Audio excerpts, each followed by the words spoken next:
La voz se le pegó al techo como un relámpago que olía a tierra húmeda y aceite. Mateo Vega dejó caer la llave que llevaba en la mano, el metal tintineó y desapareció en la oscuridad de la cochera mientras su cuerpo respondía antes que su mente, como si un músculo olvidado volviese a saber qué hacer. ¿Me recuerdas, humano? No había forma de que esa voz perteneciera a alguien que no fuese un recuerdo, un timbre claro, resonante, con un eco de mar lejano y de risas de jardín. Mateo giró. En el borde del tejado, recortada contra el neón violeta del horizonte, había una silueta que no pertenecía a la ciudad ni al tiempo. Alta, delgada, con un pelo que parecía absorber y devolver la luz en filamentos, su piel era una seda que cambiaba de tono con cada respiración. Dos ojos grandes, compasivos y afilados a la vez, lo observaban con la suavidad de una memoria. Élida, susurró él antes de comprender por qué el nombre salía intacto, como si fuera una pieza que había estado esperando siempre esa voz para completarse. Élida sonrió.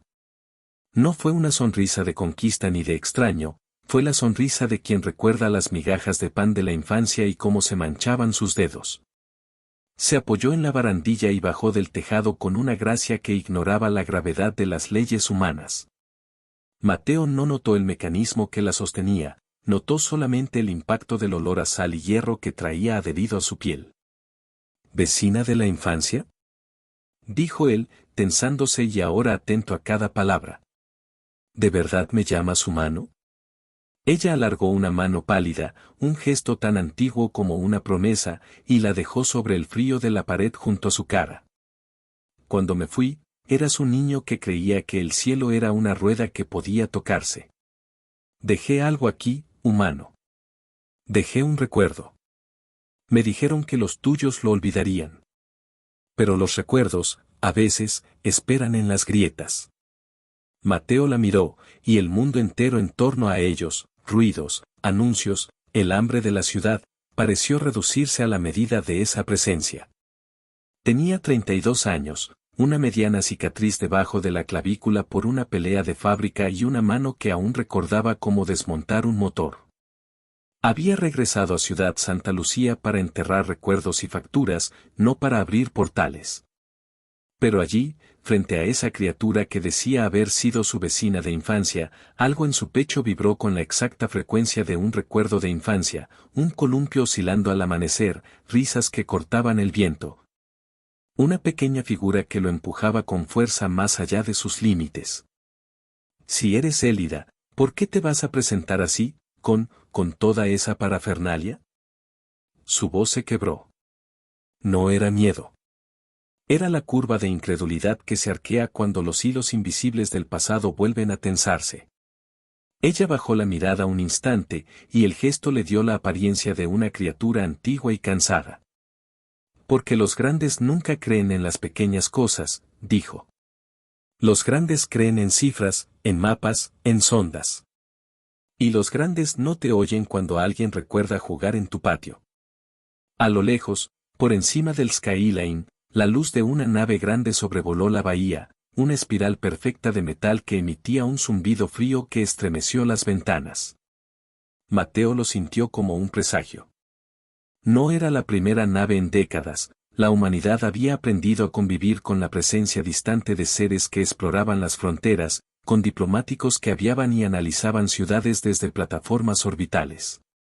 Pero algo en el aire esa noche tenía un peso distinto, una decisión estaba siendo tomada. Élida apoyó la espalda en la barandilla, miró a Mateo con una honestidad terrible y, por primera vez, la frialdad de su discurso se quebró. Vine bajo orden, dijo. No vine por amistad. Vine para ver si mi especie debía integrarse. Vine a comprobar si los humanos merecen algo más que un puesto en la sala de curiosidades del consejo. Su voz, tan dulce como una campana, arrastró una sombra que convirtió la terraza en un tribunal. Mateo sintió el mundo voltearse, no ya curiosidad, sino evaluación. Élida, la niña que una vez empujó su columpio, venía a decidir el destino de su especie. La noticia de su presencia no tardó en esparcirse. En menos de una hora, drones con insignias de la Legión Interespecie llegaron a tomar fotografías del edificio, y los comunicadores locales comenzaron a emitir con voces planas y neutras. A las 2 de la mañana, la alcantarilla donde solían esconder sus pequeñas armas de niño parecía una trinchera que hospedaba miradas. En los días que siguieron, la ciudad se fracturó entre quienes la consideraban una oportunidad y quienes advertían de una sentencia. El Consejo de las Empresas, con sus oficinas brillantes, llamó a foros, los medios distribuyeron datos y rostros. Pero Mateo sabía una cosa, si Elira había vuelto, no venía sola ni sin un plan. Y si ella era la clave de algo, su clave sería, como siempre lo había sido, la memoria. Hubo una fricción magnética entre la esperanza que Elira desplegaba y el escepticismo que la humanidad mantenía como defensa. Los representantes de la Alianza Humana intentaron hablar con ella, la convocaron a conferencias, a cámaras selladas, a entrevistas que olían a protocolos. Elira, que había llegado por órdenes, parecía perderse en el océano de formas y papeles que definían la interacción entre especies. Ella levantaba la mano y repetía una frase que hizo que los presentes se quedaran en silencio. Los humanos son una fricción maravillosa, dijo una noche en la cúpula diplomática. Arbitrariamente destructivos y tenazmente afectuosos. Inventan armas y luego las usan para reparar recuerdos rotos. Son difíciles de leer, y por eso son buenos. Risas nerviosas y aplausos ensayados. Nadie, excepto Mateo, recordó aquello de la niñez. Nadie exceptuando él sintió que la voz de Elira había conocido su nombre mientras todavía se llenaba de barro. Nadie supo que, cuando los ojos de Elira encontraban a alguien en una sala, era como si relevara una lista de nombres cifrados que solo ella podía descifrar. La primera reunión formal con el contingente intergaláctico tuvo lugar en la bahía del Silo A. Una plataforma flota luminosa fue izada sobre el agua, y sobre ella reposaba un círculo de especies, columnas que brillaban como ónix, seres insustanciales que se movían como humo y, al final, la asamblea de la Óribes. La colectividad que había avalado la evaluación. Elira no estaba sentada entre ellos, estaba sola, en un rincón, observando. Cuando Mateo se acercó para hablar, la tensión en su mandíbula se amansó. ¿Piensas que pueden juzgarnos?, susurró él, pensando en cómo los informes del Consejo hablaban de humanidad como si fuera una variable en un algoritmo. Elira inhaló. El olor a mar se mezcló con un residuo metálico. Pienso que me pidieron que evalúe vuestro potencial de integración. Pero tengo 2 ojos, y mis ojos tienen memoria. Los recuerdos son una forma de cartografía que no aparece en los informes. Lo que siguió fue una crisis escrita sin guión. Desde la torre central, un emisor Oribes lanzó una señal que nadie entendió del todo, una cortina de luz que barría las comunicaciones, que neutralizó bancos de energía y que, por unos segundos que se hicieron eternos, dejó a la ciudad sin red. Los drones que antes tomaban imágenes quedaron suspendidos en el aire como mariposas en un frasco. Las pantallas se apagaron. La ciudad se volvió vieja y tangible, los humanos volvieron a las aceras con velas y a hablar con la voz que llevaban dentro. La Óribes había decidido, los humanos serían reevaluados mediante una audición. Serían puestos a prueba en su capacidad para cooperar, para adaptarse, para proveer recursos definidos por parámetros que ninguna ciudad humana había visto. La prueba se presentaba como un ultimátum: si en 48 horas la ciudad no lograba cumplir con una serie de tareas, la Óribes dictaría medidas de control y redistribución de los recursos, posiblemente forzando a la humanidad a una integración de la que pocos saldrían indemnes. El mundo se movió en 48 horas. Fue en ese lapso en que la verdadera naturaleza humana, no la que se estudia en libros, sino la que se forja en plazas, talleres y patios, empezó a hablar sin intermediarios. Voluntarios salieron de lugares que nadie recordaba que habían existido, viejos soldados y niñas con cicatrices formaron cadenas, los ingenieros de la fábrica en la que Mateo trabajaba dejaron sus máquinas y empujaron palas. Elira se retiró a la cúpula de observación Oribes. Desde allí la mirada de la colectividad la observaba como a una ejecutora de un juicio. Había una facción que prefería aniquilar y una que prefería integrar. La Oribes érase, según su historia, una civilización que ponía el equilibrio por encima de la emoción. Pero cuando la evaluación se acercó, la cojera humana, esa imprevisibilidad, comenzó a ser una molestia. Mateo y su equipo diseñaron la primera solución, restaurar la energía de la ciudad sin acceso a sus bancos y con materiales mínimos. Era una locura, y quizá por eso funcionó. Montaron un generador de baja frecuencia con piezas de bicicletas, motores de refrigerador y paneles solares improvisados. Lo conectaron a un núcleo viejo que la Oribes había dejado como un experimento de observación en los muelles. Lo que ocurrió cuando lo encendieron fue milagroso, la ciudad volvió a respirar. Las pantallas se reencendieron y la voz de la gente volvió a llenar las líneas. La Oribes tomó nota. Elira sonrió con un destello divertido, y en su sonrisa hubo un algo que pudo sonar a respeto. Pero aquello no bastó. La prueba exigía algo más, demostrar la capacidad emocional de la ciudad, su cohesión social, su capacidad de salvar a los suyos. La Oribes emitió otro requisito, restaurar una planta de desalinización de la bahía que, por su complejidad, sería un desafío. Mateo, con manos curtidas y mentefactura de la calle, organizó un equipo de parches, de niños bagalleros que conocían cada rincón de la costa, y de ancianos que sabían cuando un motor no se divorcia sin una canción. La noche anterior a la entrega, Mateo se encontró con Elira en el muelle donde solían jugar de niños. La marea lamía el metal oxidado como una respiración. Ella parecía frágil en la luz, pero la decisión que llevaba le daba filo. Si somos juzgados por vuestra habilidad de reparar un motor, perderéis, dijo ella con honestidad. Os juzgan por vuestra capacidad de sacrificar algo por otro. Mateo miró su mano. Recordó un juguete oxidado que había dejado bajo una caja de herramientas cuando era niño, un pequeño robot de hojalata que Elira había arreglado para él una tarde. Se lo había devuelto con una falla, lo habían reído juntos, y la risa había sido la prueba de que dos especies podían compartir tinieblas. ¿Qué quiere la Oribes?, preguntó él. Elira lo miró con esa mirada que parecía haber visto galaxias y barro a la vez. Quieren una señal de que vuestra especie comprende algo que no se reduce a utilidad. Una muestra de que sois capaces de proteger algo sin calcular la ganancia inmediata. Quieren ver vuestro hilo moral. La ciudad trabajó.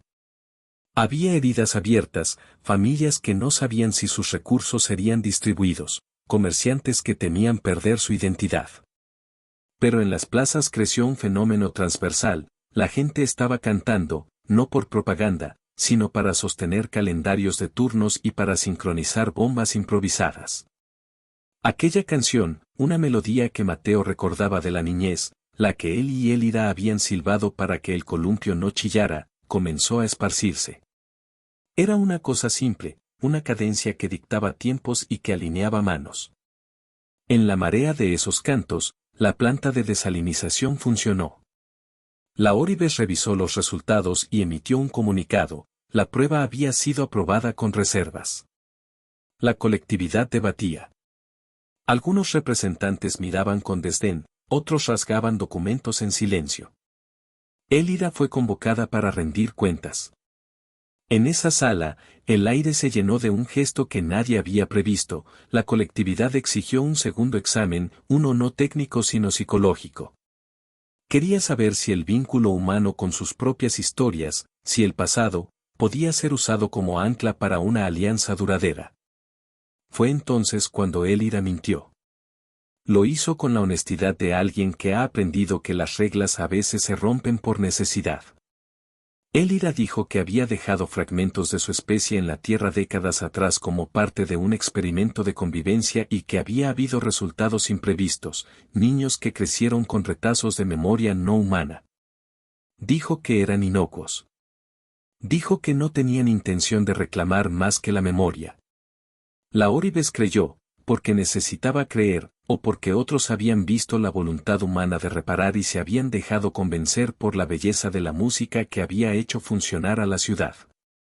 Pero había otra voz, una facción minoritaria, que desconfió lo suficiente como para ordenar una prueba más visceral, una exhibición de fuerza controlada. Quería ver si la humanidad podía ser doblegada o si se convertiría en un vector de resentimiento si intentaban reducirla. Esa noche, sobre el agua, apareció una flota de naves de prueba. No eran agresivas en su intención, sino demostrativas, lanzaron sobre la ciudad una lluvia de drones de reconocimiento que proyectaban imágenes de lo que la Oribes consideraba posible futuro, colonias humanas desmembradas. Ciudades pacificadas, individuos integrados. Las imágenes pasaban por encima de la bahía como sombras y sirenas. La gente miró, y el silencio fue un cuchillo. Mateo y su cuadrilla se organizaron de nuevo. Esta vez, sin embargo, la respuesta no fue solo técnica, fue íntima. Decidieron darle a la Oribes algo que no podía medir, una confesión colectiva. Reunieron historias, cartas, canciones y las lanzaron en ondas cortas de radio, no hacia la Oribes, sino hacia las propias antenas humanas. Fueron palabras crudas, promesas de no olvidar, confesiones de miedo, relatos de sacrificio y de misericordia. En el muelle se formó una línea de manos que pasaban recipientes con papel, joven y viejo sellaban memorias en tubos y los lanzaban a la bahía. Élida se detuvo a mirar. Sus ojos no perdieron la neutralidad de la colectividad, pero se abrieron sorprendidos ante la intensidad que aquellos humanos leían en su propio pasado. La Oribes vio la cadena de intenciones y escuchó cómo los humanos se declaraban responsables unos por otros en voz alta, sin calcular beneficios. Fue un momento que cualquier consejero alienígena podría haber descrito como irracional, pero que desarmó la balanza. La colectividad, que había venido a observar la capacidad humana de ser útil, comenzó a notar algo más peligroso: los humanos eran un lazo vivo. No solo reparaban y producían, se sostenían entre ellos incluso ante la evidencia de pérdida. Y eso no era algo que se pudiera racionalizar. Era, en palabras de Élida, una forma de resistencia que no necesariamente usaba armas, pero que convertía al ataque en una profecía de fracaso. Fue la primera chispa de su incredulidad. La Oribes había venido con su cálculo, pero el cálculo se desmoronaba ante la voz humana que perduraba. Habían venido con mapas, y se toparon con una topografía hecha de afectos. Poco después, algo sucedió que nadie esperaba: una de las naves Oribes, un automóvil de prueba que orbitaba con una cámara incrustada, descendió sin aviso sobre un barrio residencial en el que vivían familias con niños. La colectividad justificó la maniobra como un ensayo, los humanos lo vieron como una amenaza real. Los niños huyeron, las madres gritaron.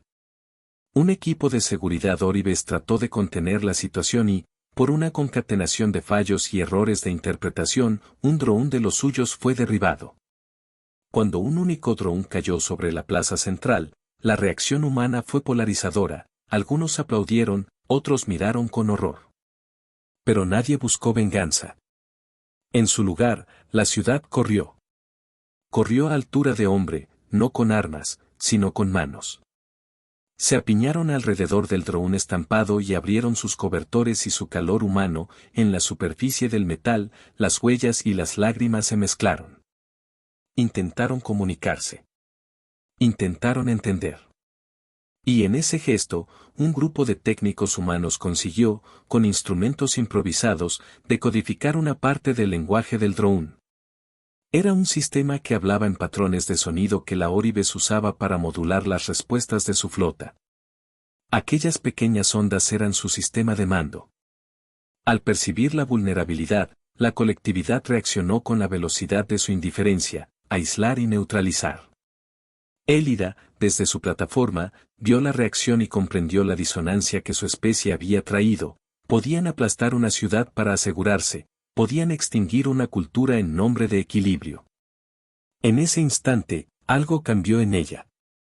No fue solo por el drone, fue por los rostros humanos, por las manos que lo cubrían, por la forma en que alguien recitó una canción infantil al oído del metal caído como si creyera que las máquinas también tenían miedo. La Oribes encontró esa escena perturbadora. ¿Qué era aquello que convertía un accidente en un acto de piedad? ¿Qué era esa piedad que la colectividad no podía comprender? Elira se permitió cuestionarse. Era una grieta en sus órdenes. Miró a Mateo, y en sus ojos se cruzaron siglos de cálculo con una urgencia pequeña pero imposible de ignorar. Tú dijiste que me recuerdas, murmuró ella. ¿Cuánto de aquello existe todavía en los tuyos? Mateo no supo qué contestar. Las palabras le sabían a metal y a sal y a memoria. Su mano, instintiva, encontró la suya. El contacto no era carnal en la forma en que los humanos suelen imaginar la intimidad, sino una conexión de reconocimiento, dos historias que se entrelazaban. Elira, entonces, hizo algo que nadie en la sala esperaba, se acercó al droún, lo tocó, y cantó. Esa canción, no la del muelle, sino una más pesada, compuesta de tonos que parecían desgajar el metal, resonó en el casco del aparato como si despertara algo. No era un truco tecnológico, era una apertura. Y en ese momento, la Oribes que los observaba sintió un run de alarma. El dron respondió con una transmisión que no contenía datos, sino imágenes crudas de los rostros humanos que habían sido vistos por la flota durante siglos, niños, madres, historias de trabajo, accidentes, pequeños actos de heroísmo y de maldad. Fue una descarga de humanidad que ninguna entidad no humana estaba acostumbrada a procesar. El efecto fue inmediato y brutal. Algunos consejeros Oribes retrocedieron, horrorizados por la violencia que emergía en las escenas, otros callaron. Un murmullo corría por la colectividad, esta especie genera datos de imprevisibilidad. No se limita a reproducir utilidades. Tiene un núcleo emocional que se propaga. Y, por primera vez, la secuencia que los Oribes habían programado, de burla, de subestimación, se transformó. Donde antes hubo burla de los humanos como meros elementos del cosmos, empezó a asomar un atisbo de miedo.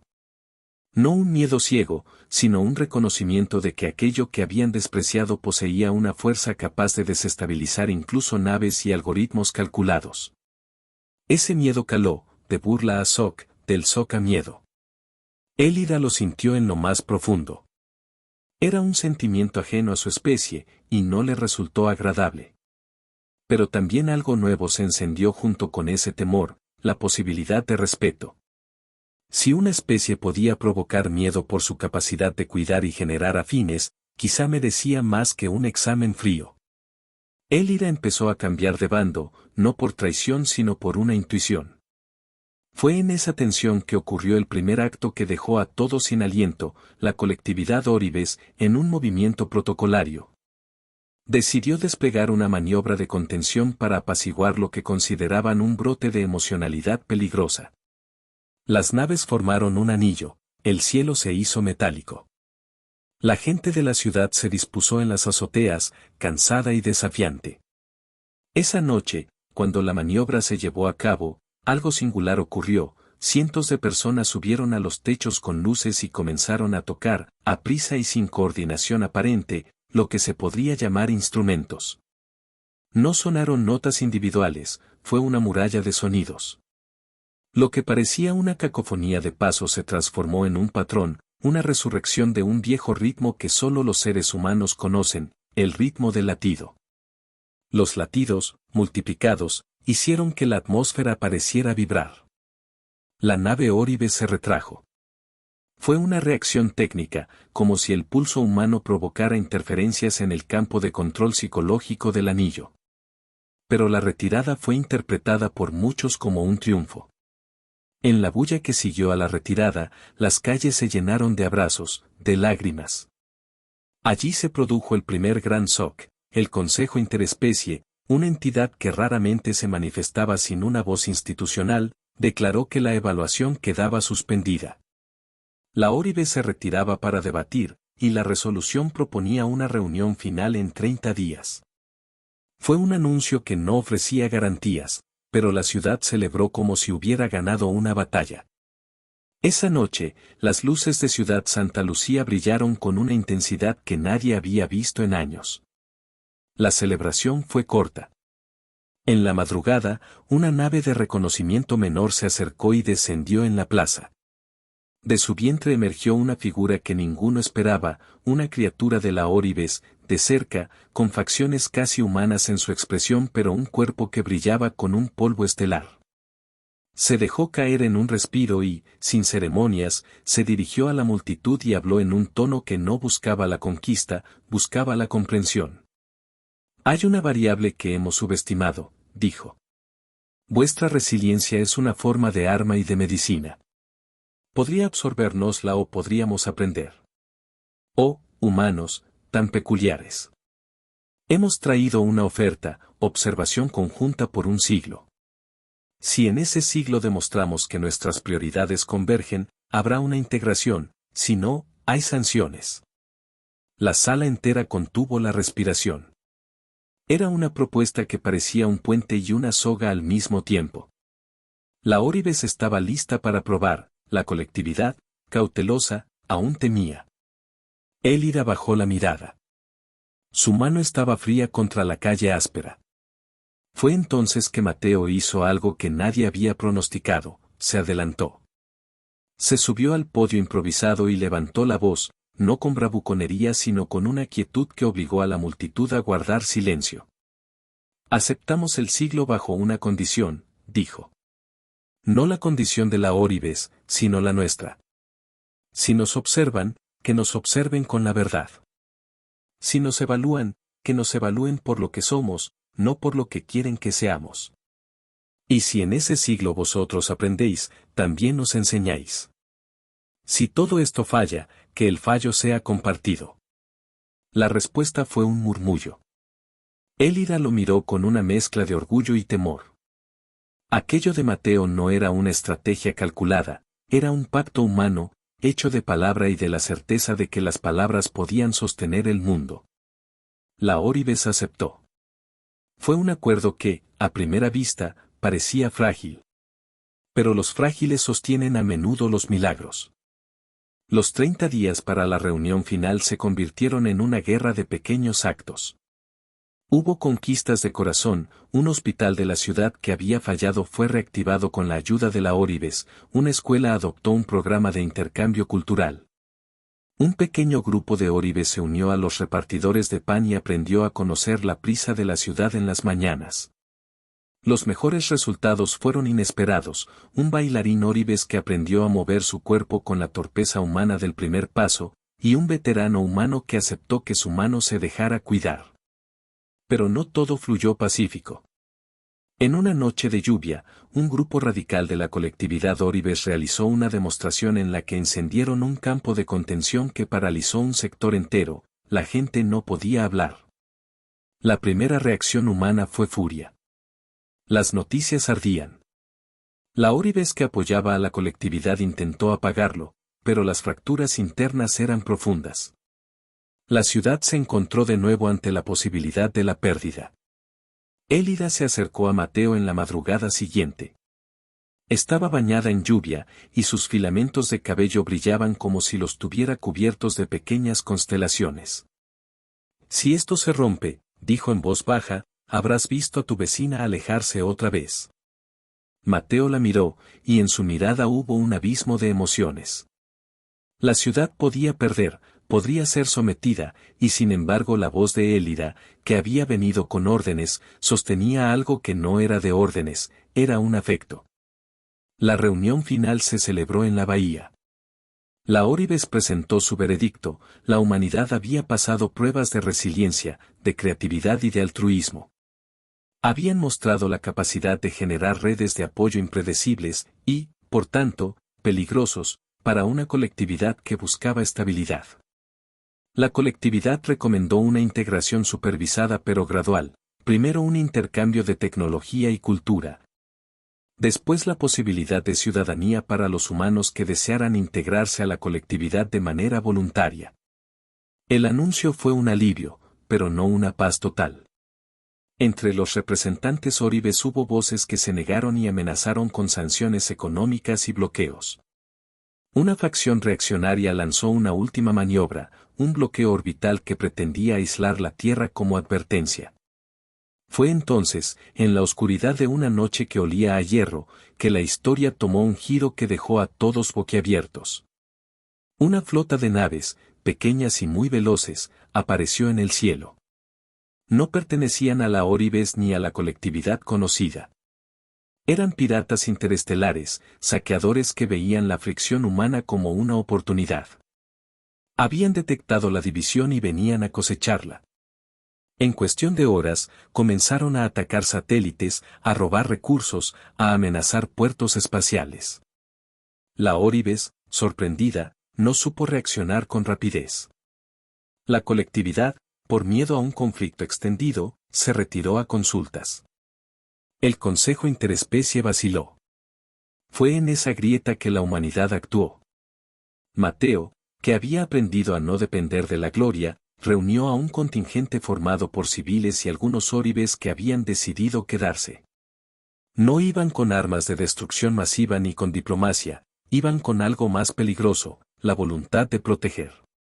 Construyeron una flotilla de transporte, la equiparon con improvisaciones y la llenaron de esperanza. Entre ellos iba Elira. El plan era simple en su brutalidad, interceptar a los piratas antes de que alcanzaran la órbita baja y ofrecerles algo que no esperaban. La humanidad no se defendería con una ofensiva. Se protegería con una hospitalidad letal. Era un truco. Iban a tender una trampa. Cuando la flotilla humana se acercó a las naves pirata, los saqueadores se rieron. Los tomaron por insectos. Los piratas respondieron con descargas y cañones. La primera batalla fue una carnicería técnica, pero el error de los piratas fue subestimar la imprevisibilidad y la inventiva. Los humanos, con herramientas de reminiscencia y conocimiento de la ciudad y manipulaciones de campo que Elira y unos pocos óribes ajustaron, habían sembrado la pelea con trampas. Redes que despliegan corrientes de energía de baja intensidad, emisores de ruido que perturbaban sensores, señuelos que engañaban a los sistemas automatizados. Y hubo un momento que nadie olvidaría: la flota pirata, acostumbrada a rendir bajo la ley del más fuerte, jamás había imaginado que un grupo de civiles pudiera organizar un contraataque que fuera, simultáneamente, un abrazo. Los humanos abordaron mínimas cápsulas de abordaje y se colaron en las entrañas de las naves desafortunadas. No iban a robar, iban a deshabilitar sus cargas. Fueron puertas al terror y al asombro. Los piratas, en su condición de saqueadores, no comprendieron la lógica de alguien que protege por puro afecto. En el abordaje, Elira y Mateo se encontraron en la sala de máquinas de una nave pirata. Las luces titulaban y el metal cantaba. Un guardia pirata se interpuso y disparó. Fue el momento del shock que retorció al mundo. La bala alcanzó a Elira. No fue mortal, pero la herida destrozó el cuerpo perfecto que los óribes a veces imaginaban. Ella cayó, y en su caída su rostro cambió, de estratega a simple criatura que dolía. Mateo, con la rabia de un rescoldo de infancia, se lanzó hacia el guardia. Lo noqueó con las manos desnudas. Fue un acto irracional, visceral. Lo derribó con una fuerza que nunca supo que poseía. No fue fuerza física pura lo que lo sostuvo, sino algo más profundo, la suma de cada pequeño acto de amor que había visto en la ciudad toda. El guardia quedó tendido, y el resto de la tripulación pirata no supo cómo leer el gesto. Estaban preparados para calcular pérdidas, no para entender la furia que nace de la compasión. Esa escena, un humano golpeando a un pirata para proteger a una alienígena que decía haber sido su vecina, causó lo impensable. La tripulación pirata, al ver la determinación de Mateo, titubeó. Fue suficiente para que los equipos de Elira y los restados óribes neutralizaran los sistemas y encerraran a los piratas. La batalla se acabó no por superioridad tecnológica sino por la improbable combinación de voluntad humana y un plan desesperado de cooperación interespecies. La noticia se expandió como pólvora: un humano había arrancado a un enemigo de su nave con las manos desnudas. Las cámaras captaron el momento, la colectividad Oribes lo procesó. Fue el segundo escalón de su arco emocional, de la burla inicial a shock y miedo, ahora al respeto. La velocidad de la transformación dejó a muchos desconcertados, pero el hecho persistía: los humanos poseían una voluntad capaz de quebrar cálculos fríos. Elida sobrevivió. Fue llevada al hospital de la ciudad, curada con tecnología combinada. En la cama, con vendas y ojos más auténticos que nunca, la criatura que antes dictaba juicio se convirtió en alguien que aprendía la fragilidad humana. Mateo se sentó a su lado y, por primera vez, la conversación fue sencilla y pequeña. Siempre te dije que el columpio no era el cielo, dijo él, con voz que se parecía al metal de los viejos motores. Era una manera de llegar al cielo. Elida le tomó la mano con la suya, y allí, en esa frágil unión, la sala entera sintió una calma que era como el fin de todas las guerras posibles.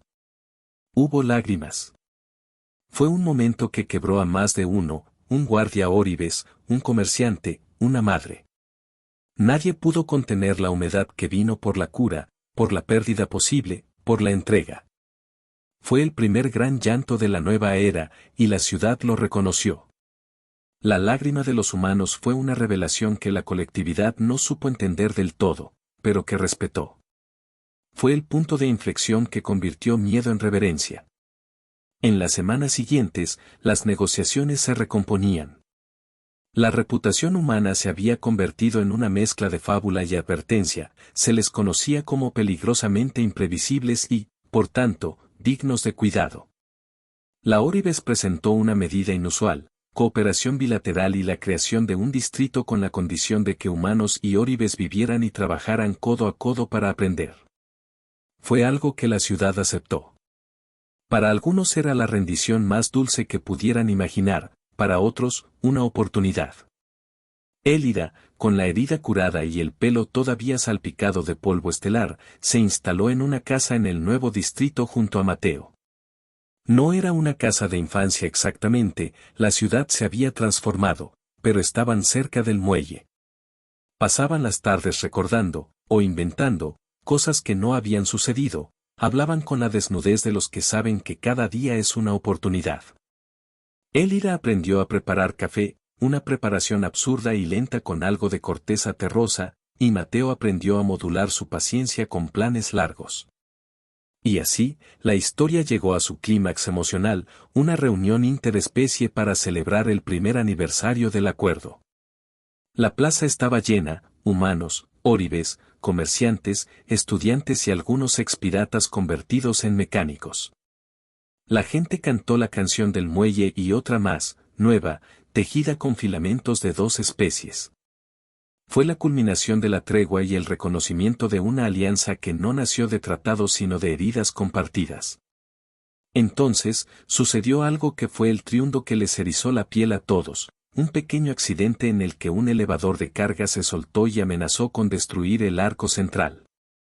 Sin pensarlo, cientos de manos se lanzaron a sus cables y, con fuerza bruta y sincronía, sujetaron la pesada masa hasta que los ingenieros la ataron. Los lenguajes de los mecanismos crujieron, pero el elevador no cayó. Fue la demostración que nadie pudo reproducir en un laboratorio: la ciudad, unida, podía sostener el peso del mundo. Elida se quedó mirando la escena con ojos que brillaban. Pensó en los informes, en las predicciones de la colectividad, en la burocracia. Todo eso se volvió pequeño frente a la verdad de su experiencia: los humanos no eran ni máquinas perfectas ni bestias. Eran terremotos de afecto que podían hacer que la tecnología siguiera viva. En la ceremonia de clausura, Mateo tomó el micrófono. Habló sin solemnidades diplomáticas ni tecnicismos. Habló como un hombre que recordaba las tardes en que una niña extraña lo empujaba en un columpio. Si me preguntan, dijo, diré esto: los humanos son teatreros de la esperanza. No siempre elegimos bien, y muchas veces nos destruimos entre nosotros. Pero hay algo en nosotros que, cuando se planta, se convierte en un muro. No es fuerza, es costumbre de cuidarnos. Elida lo miró y, con un gesto que combinaba la emoción alienígena y la humana, besó su frente. No era un beso de película, sino una confirmación de que algo había cambiado para siempre, la niña que había dejado el columpio y el hombre que había aprendido a levantar pesas juntos habían salvado más que su ciudad. La Oribes, que en algún punto se había convertido en la responsable de la evaluación, se acercó al micrófono. Su voz fue neutra y certera, pero llevaba en las sílabas una mutación de su antigua frialdad. Hemos descubierto que no es suficiente medir a una especie por su eficiencia. Hay que medirla por su capacidad de mantenerse humana, dijo. No dejen que un algoritmo defina su alma. La plaza explotó en vítores. Fue un final que no abolió la complejidad de la historia, pero que abrió una senda. Los pactos fueron rubricados, y la cooperación se institucionalizó. Hubo lágrimas, y esa noche, en las barandas del muelle, muchos se quedaron mirando el reflejo del agua con la sensación de que algo nuevo había nacido. En la última escena, Mateo y Elira caminaron hasta el columpio que aún pendía del viejo árbol junto al muelle. La madera crujió como una memoria que recordaba el peso. ¿Crees que aquello que me hiciste recordar fue justo? Preguntó Mateo, con una sonrisa que olía a latón y nostalgia. Elira se detuvo, miró el horizonte y respondió con voz baja, cargada de una sinceridad que atravesaba costumbres y especies. No lo hice por justicia. Lo hice porque olvidé cómo se veía la tierra a través de los ojos de alguien que no la somete. El recuerdo te eligió a ti. Mateo se recostó en el columpio. Bajo la luna, la ciudad y las ondas lejanas, la historia respiró una última vez. Entonces, vecina, dijo él, y su voz llevaba el eco de un niño, no te vayas otra vez. Ella sonrió. No fue una promesa sin fisuras. Fue una elección. La alianza que surgió después no fue perfecta ni inmediata. Hubo tensiones, negociaciones y caídas. Pero la arcilla del pacto había sido moldeada por algo más antiguo que los tratados, por la certeza de que los humanos, en su capacidad de amar, podían ser una fuerza que asustaba a las máquinas y conmovía a las constelaciones. La Oribes aprendió a temer esa fuerza y, finalmente, a respetarla. Donde antes hubo subestimación brotó un respeto complicado y verdadero. En la última línea de la ceremonia, cuando la plaza se vaciaba y las últimas luces titilaban, Elira se acercó a Mateo, tomó su mano y miró al frente con un brillo que ahora no era solo suyo sino de dos mundos. ¿Me recuerdas, humano? Preguntó. Mateo apretó su mano con la firmeza de quien ha hecho del cuidado una disciplina. Siempre, respondió. Y ahora recuerda esto, cuando las cosas se vuelvan imposibles, no huyas. Recuerda el ruido de la ciudad, el canto del muelle y la fuerza de las manos. Porque nosotros sabemos sostener el mundo. Elira rió, una carcajada que parecía abrir puertas en el aire, y dijo. Entonces quedémonos y aprendamos, juntos. En la distancia, una nave Oribes elevó su estandarte, no era una bandera de conquista, sino un emblema de intercambio. Y en el cielo, por primera vez en siglos, brillaron estrellas que parecían alinear su pulso con el latido de una ciudad. Fue un final que no terminó con respuestas simples. Fue, en cambio, una promesa, la promesa de que la subestimación podía morir donde la ternura ejercía su dominio. La humanidad, con su imprevisible y a veces terriblemente humana dureza, había desplegado una guerra sin armas y una victoria sin vencedores, había conseguido que otros comprendieran la potencia de su vulnerabilidad. Unos meses después, en la casa junto al muelle, Elira le trajo a Mateo un frasco con arena de su mundo. Lo dejó en la mesa sin palabras. Para que recuerdes, dijo. Y para que no olvides que fuimos vecinos. Mateo miró la arena, luego a Elira. La ciudad detrás de ellos cantaba. Y en el sonido de esa canción, se escuchó un susurro que cerró la historia con la piel erizada de los presentes, una alianza había nacido, improbable y hermosa, fundada sobre la risa de dos niños y el coraje de un hombre que nunca dejó de creer. Pausa rápida en la transmisión. Si estás disfrutando esta locura sci-fi, suscríbete y activa la campanita para no perderte la siguiente. El epílogo no pretendía cerrar. Había pequeñas historias que crecían, niños óribes aprendiendo a jugar a la pelota con humanos, un mercado en el que se vendían piezas tecnológicas junto a panes recién horneados. Debates sobre ética que terminaban en cenas largas en las que se discutían canciones. La óribe se volvió menos rígida y más cautelosa, y la humanidad aprendió a hablar sin levantar la voz. Hubo sacrificios. Algunos humanos se integraron a la colectividad y no regresaron, y algunos óribes no quisieron mantenerse cerca y se marcharon a los bordes. Pero el sentido de la época había cambiado, los grandes ya no veían a los humanos solamente como variables, habían aprendido que, en su pequeño y tenaz corazón, había una forma de poder que no podía medirse con cifras. El día en que la primera nave óribes bajó sus banderas y abrió un mercado en la plaza central, Mateo y Elida caminaron de la mano entre puestecillos que ofrecían comida, piezas de metal y canciones. En un puesto, un anciano humano les ofreció un columpio restaurado. Mateo sonrió y negó con la cabeza, ya no necesitaba sentarse para recordar. Se detuvieron en el muelle. La brisa traía olor a mar y a pan caliente. Elida miró a Mateo, entonces a la ciudad.